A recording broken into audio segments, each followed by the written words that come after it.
Another day, another FoodBall Show. Welcome to the FoodBall Show, everyone. I'm Renata, and this is the Dalai Lama of soccer, Mr. Simon Allen. Good on you. We have FoodBall Harry with us. Gorgeous day today. It is. And Alexi. Looking forward to a great show. On this show, we're going to be talking about the World Cup round of 16. We talked about it last week, so as a refresher, it's when the winner of one group plays the runner-up of the next group. And the winner of Group H is going to be playing the runner-up of Group G. The great thing about this part of the tournament is that you have to win to go to the next round. So if you win, you go to the quarterfinals, but if you lose, you're going home. This is what makes this particular part of the World Cup so delicious, and these groups, because there are a lot of teams in this group that can go all the way. Win or go home. Brazil being one of them. You know, Brazil are my second favorite team. They're 20.8% to win on the Soccer Power Index. They've got all the records. You know, even though Germany has played 106 games to Brazil's 104, Brazil's actually won 70 of their games. You know, they've always been in the World Cup. They've got the pedigree. They've won it 5 times. There hasn't been a World Cup where there haven't been favorites, and this time it's no different. Okay, so all of you guys picked Brazil as your favorites, of course. But I want to know why. Because you're Brazilian. Oh, of course. Thanks, guys. Oh, sorry. Obrigada para todos os brasileiros. Well, look, Brazil's got to erase that 7-1 loss in the semifinals, and they're going to top their group. I don't see Costa Rica, Serbia, and Switzerland topping them and being leader. Realistically, they're going to be facing either South Korea, Sweden, or Mexico next. So I don't see him not getting past that. No one wants to play Brazil. Absolutely. I'm going to let that go, but I agree. Simon, Brazil. So Brazil finished 10 points above their nearest rivals in South American qualifying. So I really see that happening. I see that sort of power going towards the World Cup. Okay, and So- Uruguay? They absolutely, they were 10 points above Uruguay. They only lost once in qualifier, so that to me says that they're probably not going to lose any matches during the World Cup. Yeah, that's because they scored 42 goals during qualifiers. And to be honest with you, I think Brazil, if you look at the table and all that, they have the easiest route to the semifinals. Yeah, but what about the players? You know what? Brazil has got the world's most expensive player under Neymar. It's got the world's third most expensive player under Coutinho. You've got Robert Firmino, who's playing great for Liverpool, and he's one of the reasons why Liverpool are in the Champions League final. Neymar has scored 53 goals. You know, he's comparable to Messi. This Brazil team might not have the names as it did in the past, but again, they're going to go down in history as being a great Brazilian team. Simon. Brazil, if they just come out and play, I'm not even talking about like the Jogo Bonito, kind of just a regular Brazil play. Samba style. Jogo bonito. That's the one what I meant to say. That's what he tried to say. If they just come out and play, they're going to win. Yeah. Simple as that. Yeah, I see that Brazil should win. I have them playing Mexico. Alexi, I think you have them playing South Korea, and you I forget who I and love. Simon, you have them playing Sweden, Yeah. but they should win. I think they're going to get through next. Yeah, well, look, talking about South Korea, I think that's one of the strongest teams in Asia. You've got Song Heung-min, who plays for Tottenham. He scored 18 goals in the English Premier League, which is no joke. You know, he scores his goals in batches. So if he's on form in the World Cup and he starts scoring, you know, I really see him being a threat to any defense when he's going to play against. And Sweden? They haven't got their talisman Zlatan, but, you know, don't forget, Sweden beat Italy. And that's no joke. Italy, who have this pedigree of being in the World Cup, now they're not in it. And that's all down to Sweden. So it can't be luck. There must be some intrinsic value that Sweden is a battling team and they're going to battle whoever they play against in this World Cup. Renata, do you remember the last time Sweden played Brazil? Of course, 2012. I remember it really well. It was a friendly against Sweden. Pato scored 2 goals in a 3-0 stunning game, actually. And they actually have some of the same players from 6 years ago that were on that I team. knew you would say that, yeah. Dani Alves, Thiago Silva. I mean, Neymar, that's why he's the greatest. He's been around. Listen, there's a familiarity to this draw, which is going to essentially tickle the delights of everyone watching this. And again, we all say Brazil, Brazil, but it's going to be a fantastic draw. What if Brazil met Mexico? You know, unfortunately, Mexico has lost the most games in this group of 16. And, you know, I just don't see them therefore beating Brazil. They don't stand a chance. Even though Mexico is right now on a tear to win 6 matches in the World Cup or get that 6th match, it is going to be very, very difficult. Okay, so Harry, you have Belgium versus Japan in the round of 16. So that means you don't think England will be there? Yes. So I'll just leave it at that. Okay. He'll just leave it at that. But why Belgium? Belgium has one of the hottest players right now in midfield, and he is really controlling the game. We saw how he did in the Premier League this past season. Kevin De Bruyne is playing amazing right now. He's at the top of his game, and I think he's gonna be one of those players that shines. And it's his breakthrough in this World Cup. I really believe it. And then right behind him, he has, Vincent Kompany, one of the best defenders in the world-class defender, experienced season. And you got Romelu Lukaku, like I said in episode 2 of our show last week, scoring 1 goal every other game for Belgium. So look out for him. He's going to be a machine. That's a pretty good record because Cristiano Ronaldo more or less has scoring a goal every other game. Look, Belgium are favourites over England to win the World Cup. But England, I'm very happy that whoever was that golden age has gone. I heard some negative things that they said that they really didn't pull together as a team.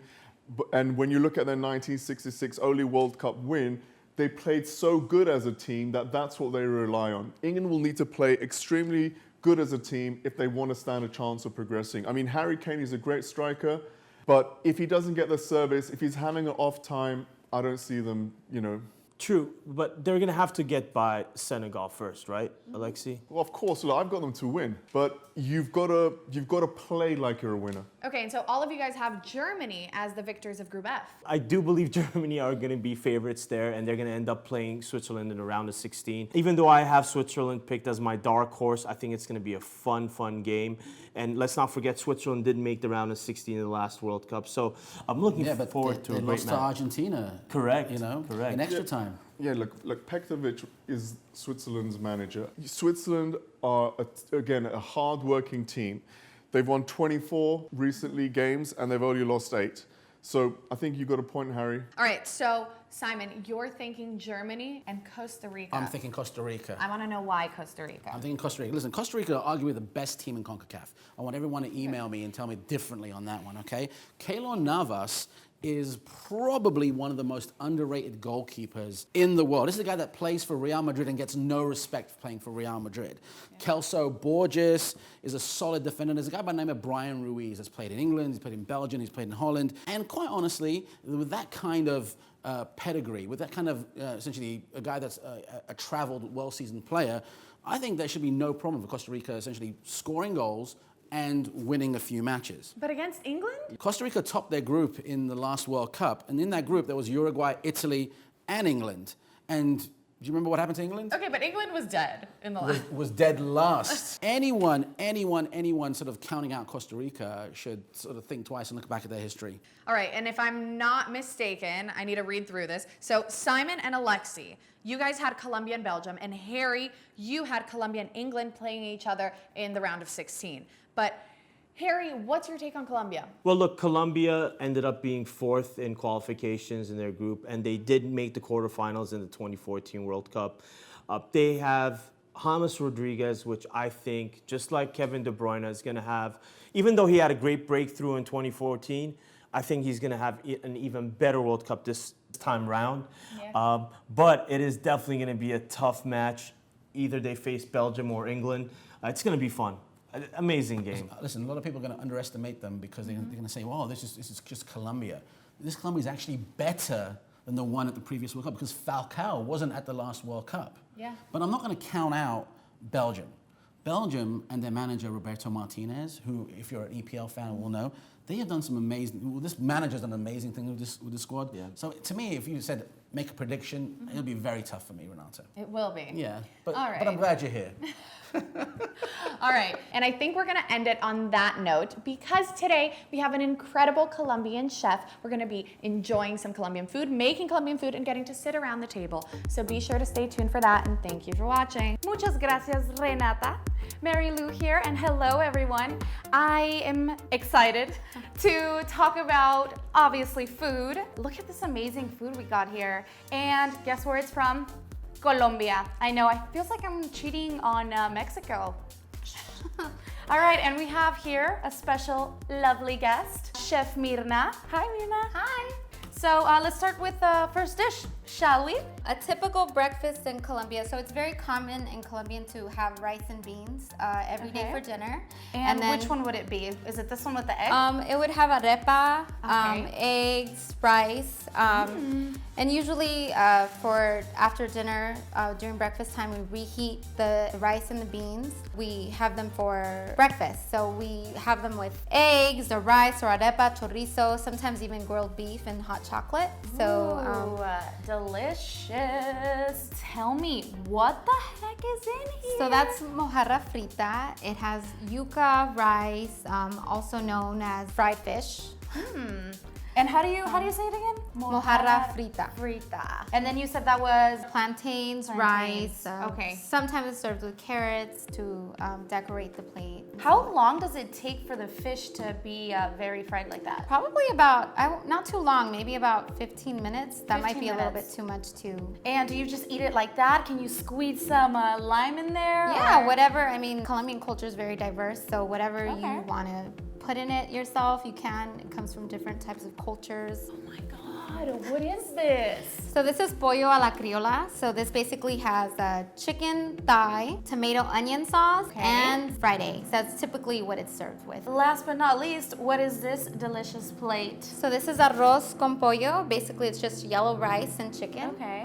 Very typical dish in Colombia. What kind of rice is it? Yellow to match your jersey. Ah, we have a funny one here. I have to ask you this question. Yes. Who is your favorite player? James Rodriguez, of course. Of course, he is the best. He is the best. I don't blame you. So Myrna? Yes. How about you help me with these plates and let's take it to the table. Thank you for joining us, guys. So we have just been placed with this amazing meal in front of us, thanks to our Colombian chef and Marylu. So it's time to dig in and try this Colombian food. You guys ready?